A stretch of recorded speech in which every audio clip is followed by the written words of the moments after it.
कई सारे अटेम्प्ट आपके हो चुके हैं, तो आप बिना चिंता करे आप एडमिशन ले लीजिए। चिंता वाकी कीजिए जो अनहोनी होए, अनहोनी होनी नहीं जो होनी सो होए। तो इसी लाइन के साथ आज की वीडियो को स्टार्ट करते हैं। मैं हूं अनुज, BAMS फर्स्ट ईयर का स्टूडेंट, और मैं उम्मीद करता हूं आप सभी लोग अच्छे होंगे, स्वस्थ होंगे। और जो हमारा नीट का एग्जाम 5 मई को 2024 का हुआ था, आप सभी लोगों का अच्छा हुआ होगा। कि जैसा कि मैंने आप सभी से बोला था इसी चैनल के माध्यम से कि जिन भी स्टूडेंट्स के 150, 160, 180 से लेकर के 350, 380 या 400 के समथिंग मार्क्स आ रहे हैं, तो उन्हीं के बारे में आज बात करेंगे हम लोग। और तो वीडियो को स्टार्ट करते हैं। मैं यहाँ पे एक डिस्क्लेमर दे देता हूँ।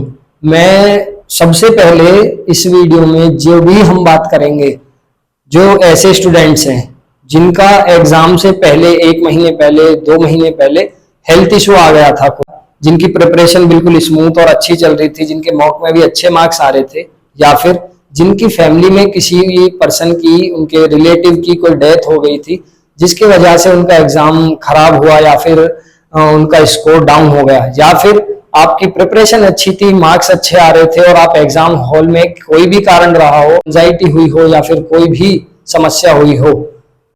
अगर आप में से ये जो मैंने चीजें पहले ये 3-4 चीजें बताई, अगर आप में से किसी के भी साथ ये चीजें हुई हैं, तो आप देखिए नीट की प्रिपरेशन जरूर कर सकते हैं, चाहे आपके 2 अटेम्प्ट हुए हों। क्योंकि आपके मॉक में मान लीजिए 600, 550 इस तरह का स्कोर आ रहा था, लेकिन सडन हेल्थ इशू हो करके, कोई आपका पर्सनल या फिर कोई भी प्रॉब्लम हो करके आपका पेपर बिगड़ा है, तो आप आगे नीट की जो प्रिपरेशन है वो परस्यू कर सकते हैं।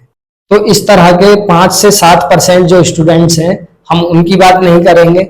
आप अपनी प्रिपरेशन को आगे रखिए। आगे मैं आपको बताता हूं, जैसे कि आपने यदि मान लीजिए आपने 2021 या 2020 में 12th आपने पास आउट किया है, आपके लगभग 3 से 4 ड्रॉप हो चुके हैं, तो मैं जो सलाह आपको दूंगा, मैं कहूँगा अगर आपका बजट है तो आप कहीं ना कहीं प्राइवेट मेडिकल कॉलेज में BAMS, या फिर आपका बजट अच्छा है तो आप प्राइवेट MBBS मेडिकल कॉलेज में आप ज्वाइन कर सकते हैं।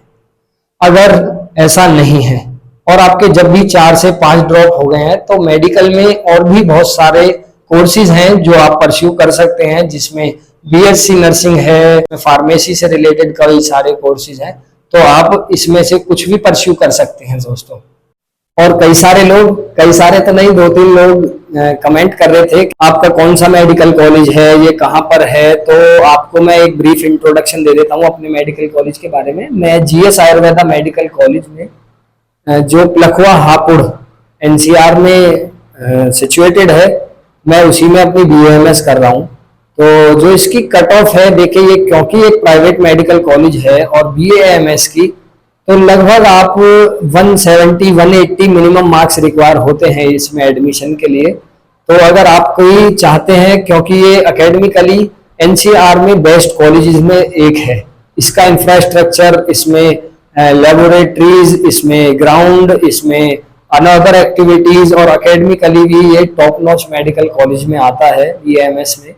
और अगर आप चाहते हैं तो मैं इसके बारे में और भी ज़्यादा डिटेल में आपको जानकारी दूं, तो आप मुझे कमेंट कर सकते हैं। और मैं बाद में एंड में यही कहना चाहूँगा कि अगर आपका स्कोर इतना आ रहा है और आपने कई सारे अटेम्प्ट आपके हो चुके हैं, तो आप बिना चिंता करे आप एडमिशन ले लीजिए। और देखिए, अगर आपको BAMS और MBBS में एक डिफरेंस जानना है, डिफरेंस क्या क्या होता है, क्या क्या सिमिलैरिटीज होती हैं, इनके ऊपर भी बात की है, जिस वीडियो का लिंक मैंने डिस्क्रिप्शन में दे दिया है। अगर आपको सिमिलैरिटी और डिससिमिलैरिटी BAMS और MBBS के रिगार्डिंग जाननी है, तो आप वीडियो भी देख सकते हैं। वो मैंने क्यों बताई थी, क्योंकि ऐसा होता है, हम मॉडर्न चीजें पढ़ते हैं अपनी 12th तक, और BAMS को भी हम एज अ मॉडर्न ही रिलेट करते हैं। तो बच्चे वहां पर जब पहुंच जाते हैं, एडमिशन ले लेते हैं BAMS में, उसके बाद पता चलता है कि यहाँ पर तो संस्कृत भी पढ़ाई जा रही है, कैसे पढ़ें, वात पित्त कफ और इस तरह की चीजें आ जाती हैं। तो आपको एक ब्रीफ आइडिया हो जाएगा जब आप उस वीडियो को देख लेंगे। और कोई डाउट है तो comment section is for you. Thanks for watching, subscribe for more. Thank you.